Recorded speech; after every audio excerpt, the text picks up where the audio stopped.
Skull and Bones is an upcoming open-world pirate game being developed by Ubisoft Singapore and set for release in 2018. For those of you who don't know, the studio has helped work on several Assassin's Creed games, and they were the ones who created the naval combat system first introduced in Assassin's Creed 3. So with that said, I should be somewhat excited for this game, but the truth is, I'm not, at least right now, and here's why. As you all know, the game was first shown at last year's E3, and since then we haven't really got any more information, trailers, or gameplay of Skull and Bones, which, you know, would be fine if the game wasn't releasing this year. From the little that we do know, there apparently will be a single-player campaign, at least according to this article by PC Gamer. But then a few months after this article was published, GameSpot interviewed the creative director on the game where he talked a little more about the single player. And here's what he had to say. We wanted to create a system that let us tell our narrative month after month, year after year, and then throw in the story elements to it. After this response, GameSpot asked for clarification if this will be a separate mode or woven together with the main game. The creative director responded by saying, yeah, it's woven into it. So the story itself will be woven into everything you do from the time you build your relationships with your crew until the time you take down your first kingpin. All of those things are woven into the modes that you play. Then GameSpot, being the best interviewers ever, then went on to ask if you don't want PvP, and the creator jumped in saying, I certainly hope that people will try to do our PvP because we think it's pretty compelling.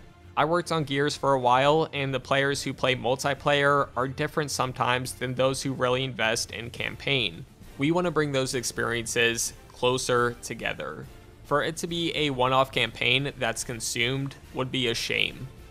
Listen, I get the point he's trying to make, but by the sound of it, there really won't be a story in this game. I mean, he said it himself. They want to tell a narrative month after month, year after year, and then throw story elements into it. Now, I'm sure there will be a little tiny story going on in the background, but it definitely won't be anything special because it honestly sounds like an afterthought, which is a shame because imagine the stories they could tell if they really focused on a campaign. I mean, Assassin's Creed 4 is literally the perfect example of this. But you know what? Some people may not care about having a single player. I mean, the game, from the little we've seen, never really hinted at it to begin with. So let's talk about multiplayer. The game will take place in a shared world where you can sail solo or join up with friends. The game will be season-based, meaning that content will keep coming out after release. So think Rainbow Six Siege and For Honor. If you take either of those games I just mentioned, when they were originally released, there honestly wasn't a ton of content. They've definitely added more since launch, which is amazing. I mean, look at Rainbow Six Siege. It's crazy how much that game has changed. But a big worry of mine is when Skull and Bones releases, there really won't be a ton of content at launch, especially because they've always been planning to release content after the game releases. You know, another game that did that same thing, Sea of Thieves.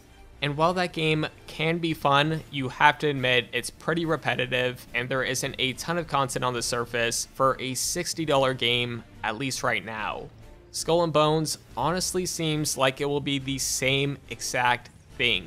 I mean, hopefully I'm wrong. Hopefully there's a ton of content at launch to keep players coming back, but I don't know if there is. What's stopping me from getting this game a year after release for less than $60 and more content? I really hope Ubisoft tries to answer that question because right now, nothing is stopping me.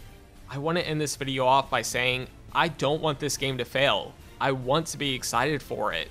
I mean, the developers stated that the game will have dedicated servers, which is something For Honor badly needed for months, so at least they're doing something right. But I found out this information through a tweet. There is no articles on this. Again, it just really shows that Ubisoft need to step up and talk about this game. Tell us why we should get it at release. Tell us why we should get it even though there's no single player. Show us more gameplay. I want to learn more about Skull and Bones. Anyways, that's going to bring us to the end of this video. As always, let me know what you think about all of this in the comments down below, and I'll see you all later.